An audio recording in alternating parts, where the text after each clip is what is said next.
Thank you, Nick, and Spillman for putting this event on. It's quite unique, I think, in many ways. A conversation about climate. Quickly, I was born and raised here on this floating village on the northwest coast of Vancouver Island, was sent to boarding school in Vancouver, where I, as an ecology PhD, became radicalized by the threat of all-out nuclear war and the emerging consciousness of the environment, and joined a small group of people to voyage to Alaska to stop hydrogen bomb testing, which we and many other people, we as the kind of spearhead, did. That was the last hydrogen bomb the United States ever detonated. Here, much later, I'm driving a rubber boat into the first encounter with the Soviet factory whaling fleet. Perhaps Dr. Mann doesn't realize that 30,000 whales were still being killed in the early 1970s. It had really nothing to do with fossil fuels replacing them. And we put ourselves in front of the harpoons and got on TV around the world to protect the fleeing whales, and Greenpeace was made famous as a result of this. I left Greenpeace for a number of very good reasons in 1986 after 15 years in the leadership. This has been shown already. Mine's a little more up to date. It shows that it's up above 400 there. And there's no doubt in my mind that human CO2 emissions are the primary cause of this. Ocean warming may have caused a teeny bit of it. Now you're shown graphs like this with y-axes of only 1.4 degrees in order to make it look like there's been this huge increase in global temperature, when in fact if you put it on a scale that's like between -10 and 100 degrees Fahrenheit, you can hardly notice the 1 degree rise in temperature. This has not been a very significant change in global temperature. The last 300 years is when it started, at the peak of, or the depths of the Little Ice Age. We certainly had nothing to do with the fact that it started warming again 300 years ago after many hundred years of cooling coming out of the medieval warm period into the Little Ice Age. Let's go back 570 million years, or 500 million years or so here. What I'm showing you here is temperature and CO2 to the best of our knowledge going back that far. You can see that they are almost never in sync. Sometimes they are completely out of sync, like 146 million years ago there. CO2 goes up, temperature comes down at the same time, then CO2 starts going down and temperature goes up. There was an ice age there 290 million years ago or so when CO2 was very high, and then there was another period where they came in sync, but then when CO2 continued to remain low at that big dip there in the middle, temperature skyrocketed up to a pretty well a modern history high in terms of the 500 years since modern life emerged in the Cambrian explosion.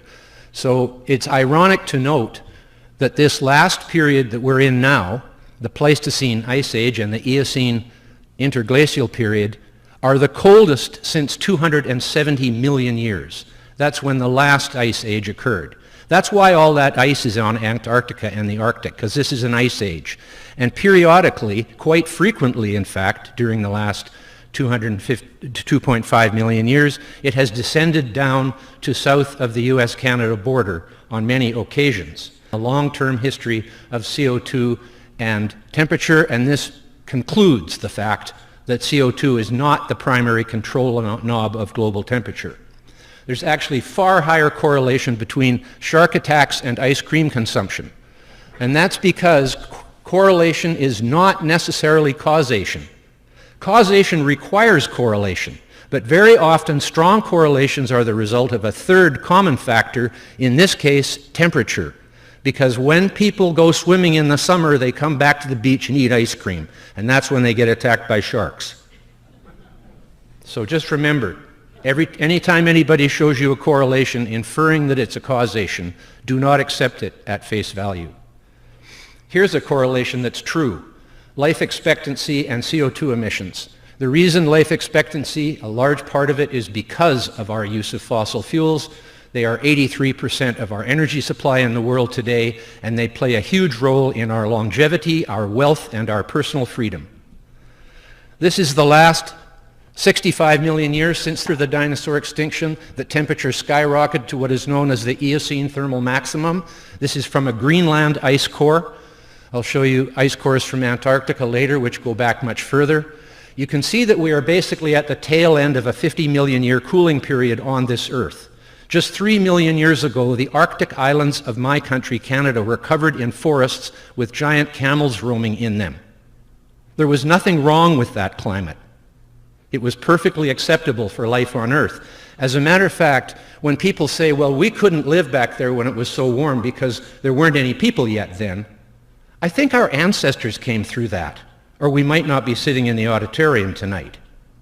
Our ancestors came through more changes over the last 500 million years than you can throw a stick at. Absolutely nothing compared to anything variable that's happening today. As a matter of fact, not one single factor of weather or climate happening today is anywhere out of line with the last 10,000 years. Nothing. And I'd like someone to name me one. CO2 is out of line, but it's not weather or climate. There's CO2 going up at the end there. We did that. Notice the temperature isn't following it. But what I'm looking at here is the 100,000-year cycles of glaciation and interglacial periods. The high points are the interglacial periods. The one on the right is the one we're in now. Note that it is colder than the 3 previous interglacial periods. The Pleistocene is still cooling. Note that they are very much in sync with CO2, the temperature curve. This was the fundamental fraud in Al Gore's film, An Inconvenient Truth. He said, CO2 is causing the change in temperature. These are the Milankovitch cycles, in sync with the 100,000-year Milankovitch cycle, which is the changes in the Earth's orbit, in the shape of it. How would changes in the shape of the Earth's orbit affect CO2 concentrations in the atmosphere? No, they would affect temperature. And temperature would affect the ocean's temperature, and the ocean's temperature determines how much CO2 can be dissolved in it.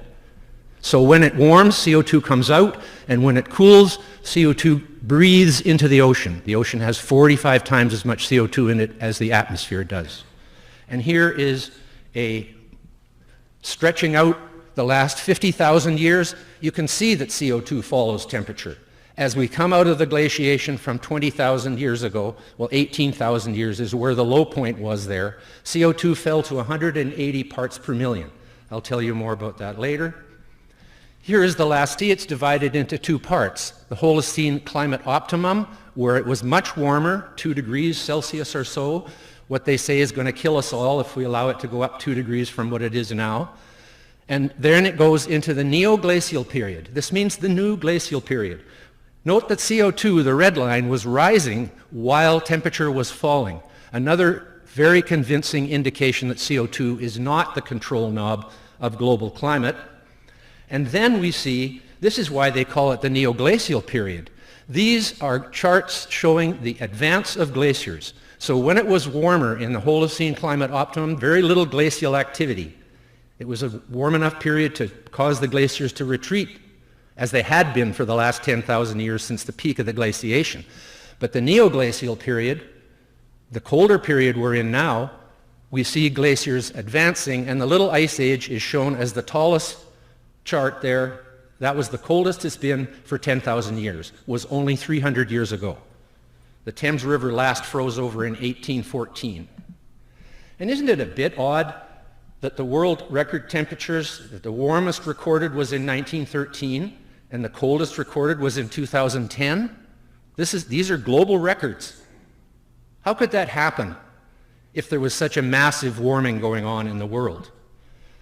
And this is what it looked like 21,000 years ago. At the peak of the last glaciation, Montreal, where it is now, was under 3.3 kilometers of ice. This is natural climate change. It occurred by itself. We don't know why. And we don't know why we plunged from the Eocene thermal maximum 50 million years ago into the present Pleistocene ice age. No idea. It wasn't CO2, that's for sure, because for the first 100 million years of the decline in CO2, temperature was rising into the 50 million year Eocene maximum. You've seen this chart. Where it levels off at the top there is where the big glaciers were all melted. And that's basically where the warm part of the Holocene occurred. But it shows it slightly rising from then on for 7,000 years. How could this happen if the sea was rising steadily for 7,000 years, even slowly? This is one of thousands of islands at the equator in Indonesia that have been undercut by the sea's erosion in a calm equatorial climate. Here is the sea level rise in Florida. There is no acceleration. This is expected because we're in the modern warm period. Here is the showing that even the IPC rejects the idea that extreme weather events are being caused by either natural or human-caused climate change. First they said it was global warming, then it stopped warming so much, then they said it was climate change, then if you said, well, last winter was really cold, else they said that wasn't climate, that's just weather. Now what do they talk about? You saw the presentation, it's all about extreme weather events. It's changed the goalpost twice since we started with this fantasy. CO2 is the most important food for all life on Earth. That's where the carbon in carbon-based life comes from. Here's where the carbon is. The atmosphere has 850 billion tons, but there's 100 billion tons in carbonaceous rocks, limestone, marble, and chalk. All that carbon came from the atmosphere via the ocean by calcifying marine organisms such as this one that lived when CO2 was at 2,000 parts per million, not just 400 like it is now. And here's an example of many of the calcifying marine organisms that caused that 100 billion tons of carbon to be drawn out of the annual cycle and put into the bottom of the sea, so that here you see CO2 has been declining steadily for at least 600 million years, while temperature has basically got no pattern. It goes up and down, up and down, up and down. CO2 goes one way, down. And if CO2 had continued to go down at the level it was in the absence of human CO2 emissions, this is what would have happened. It was only 30 parts per million above the death of plants at the height of the last glaciation when it fell to 180 ppm. At 150, they die. We have inadvertently reversed the decline in carbon dioxide in the global atmosphere, so it is a salvation, not something to be demonized. Here's what CO2 does when you increase it with trees. It makes them grow twice as fast at double the level. Every commercial greenhouse grower in the world pumps CO2 into their greenhouses to make them produce more food. And here, the top science body in Australia, CSIRO, shows us the greening of the Earth by CO2, and then NASA shows us the same thing. They know it too. And here is the world's energy supply. The greens are against coal, oil, gas, nuclear, and hydroelectric, and only in favor of 1.3% of the world's energy supply. It reminds me of when they said in Vietnam, you have to destroy the village to save it. We have to destroy human civilization to save it, apparently. And that's what would happen if you cut out all those things which are basically 98% of the world's energy. Here's the coal plants being built or planned in the world. China is continuing to build them apace. The fact is, fossil fuels are 100% organic, as in the scientific definition of organic. Organic chemistry is the chemistry of carbon. Organic used in food is a marketing term, nothing to do with science. Produced with solar energy, 100%. They are a product of life, fossil fuels. They are not some evil demon sent here from hell. They produce the two most important foods for life when they're burnt, CO2 and water, and they are the largest storage battery of energy on this planet. So I say, celebrate CO2. It is the most life-giving substance along with water on this planet, and it's doing the world a lot of good. If it ever does warm up because of CO2, it would be a good thing, but it doesn't look like it's having much effect there. And nobody mentioned water vapor as by far the most important greenhouse gas in the atmosphere. It's at least 90% of the greenhouse effect. First, because it's 25 to 100 times the concentration of CO2 in the atmosphere, 1 to 4% compared to 0.04% for CO2.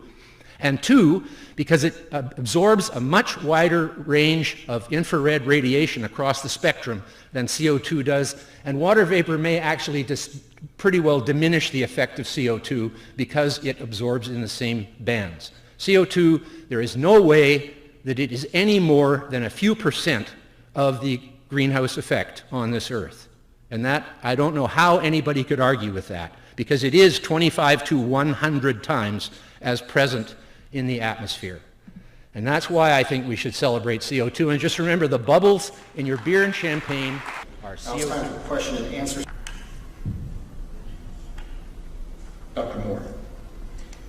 United Nations IPCC is warning that there will be severe, pervasive, and irreversible impacts on Earth if we do not hold the temperature to less than 2 degrees Celsius increase by the end of the century. What will be the impact of a 2-degree increase on temperature? Well, it would be sort of like moving to Florida, I think. From here, for example, you'd have at least a 2-degree increase in temperature. I don't think half of you would die if you moved to Florida, at least not where your natural end. So I think that is a silly projection and a silly number. The idea of 2 degrees Celsius damaging half the life on the planet is just crazy. You saw what I showed you, how warm it was in the past, and how I have said very clearly that nothing in the present situation of weather or climate is anywhere near out of the ordinary with the past 10,000 years. In fact, the Holocene thermal optimum was warmer than it is now. We know that for a fact, and people lived through that. As a matter of fact, that's when civilization began to flourish. The whole of the Sahara Desert had villages spread across it at that time because it was green. And the cooling that has occurred, which usually brings drier conditions, has brought drier conditions. And if you looked at that graph and the fact that it's steadily downward from the Minoan warm period 3,000 years ago to the Roman warm period 1,000 years ago to the medieval period 500 years ago to the modern warm period now, which began 300 years ago, you will see a steady decline in the peaks of the warming all the way along there. We are actually on the slide down, which will take about 80,000 years, into the peak of the next cold period, the next glaciation. It shows very clearly on the ice cores from Antarctica, those 4 peaks I showed you, that the peak of the interglacial period is at the beginning, and then it goes along and then gradually starts to go down, and for 80,000 years descends into the next glaciation. That's where we are right now by all best knowledge. Okay. Dr. Moore, what is the single most significant, reliable, and reproducible data point that supports the claim that man-made CO2 emissions are not affecting climate change? I didn't say CO2 emissions were not affecting climate change. I said that it is an insignificant effect. CO2 is a greenhouse gas, but it is in the atmosphere at 0.04%. How can something in the atmosphere that is invisible, tasteless, odorless, colorless, at 0.04% be the most powerful agent in the universe at this point in time? Obviously, the climate changed dramatically throughout history with nothing to do with CO2. Those things that caused those changes have not gone away. They are still here. And CO2 did not cause the change in warming that started 300 years ago coming out of the depths of the Little Ice Age. Even the IPCC says mid-last century. That isn't even a century that they say we've been the main cause of climate change. The problem with the Intergovernmental Panel on Climate Change, they get some things right. They do not attribute extreme weather events to anthropogenic climate change. But the extremists do, the alarmists do. They just carry on as if, as if the IPCC didn't say that, but they did say it. And it's really what they don't tell you that is more important than what they tell you. Like, for example, just now, Dr. Mann has said the Holocene thermal optimum was not warmer than it is today. Then how come the glaciers are advancing so much more now than they were during that period? Does a colder time make glaciers advance less? Surely not. The neoglacial period is a period of advancing glaciers. The glaciers advance most. These are data points. The data point is the Little Ice Age. Glaciers have advanced more than they have for the last 10,000 years. That means it's colder. When they recede, it's warmer. When they advance, it's colder. Trying to control the level of atmospheric CO2 is a stupid thing to try to do. We're not going to succeed. We're not going to end fossil fuel use by 100%. And the two answers that were in the mid to high 300 ppm would mean that we would not only have to end the use of fossil fuels entirely tomorrow, but we would have to stop making cement, because cement manufacturing is 5% of the CO2 emissions. And even if we just continued with 5% of the present CO2 emissions, they would continue to go up much more slowly than they are now. But I'm happy with that, because that means when the fossil fuels do run out hundreds of years from now, that as long as we keep making cement, we can keep the CO2 from going back down again to the life-threatening state it reached during the peak of the last glaciation and the one before that and the one before that, when upper alpine forests died. And I think the General has mixed up the time scale here. I didn't say that the glaciers were advancing today. They've been retreating for 200 years or so, because we're in the modern warm period. When they advanced more than they ever have in the last 10,000 years was during the Little Ice Age, which peaked in 1700 or so, in conjunction with a quiet sun, by the way, the Maunder minimum, which is another whole subject we haven't discussed, is really very much is the effect of the sun on the climate. Some people say it's the sun, stupid. But the truth of the matter is CO2 and plants is what's important here. Plants are the basis of all of our life. Every animal life and every non-photosynthetic life on Earth is based upon plant life. And plant life is based upon CO2. And plants evolved in a CO2 level of thousands of parts per million. 30 seconds. And even today, greenhouse growers double and triple the level of CO2 in their greenhouses, because that's what plants prefer. And if sea level rises, you're not going to have to run. You have two decisions to make if the sea comes up, like it did 420 feet since the last glaciation. You can either go higher or protect the coast. Where it's flat, it probably makes sense to go higher. Where it's steep, it probably makes sense to go up. We can build infrastructure so fast these days, and just hire the Dutch, and you'll have the, Thank you, Dr. 23% of their land is under sea. Thank you. Dr. Moore, 2 minutes. In 1970, there were approximately 6,000 polar bears. Today, there are somewhere between 25,000 and 30,000. That is a fact, and they still say they're going to go extinct. The word consensus, when used in a sentence with science, is false, because consensus is a political and social word that is a different arena than science. Science is about observation and replication, period. It is not about how many people are willing to jump off a cliff with you. It is not about lemmings. It is not about sheep. It is about individuals like Galileo, Darwin, Mendel, Newton, Einstein. When Einstein published his theory of relativity as an obscure patent clerk, he was scoffed at by the rest of the physics community, to the point where 100 physicists published a paper saying he was wrong. When asked what he thought of that, he said, "Why 100? One would do." Because that's how science works, with individuals making discoveries. It's very seldom that 17,000 people come to the same brilliant conclusion all at the same time. That doesn't happen. This has become some kind of religion. Even the Pope is into it, right? Original sin. Humans are original sin. We're sinning against the world and nature by burning fossil fuels. That is a lie. And it is not honest to say that this debate should be squelched. Because in science, if you say that, you are an activist, not a scientist.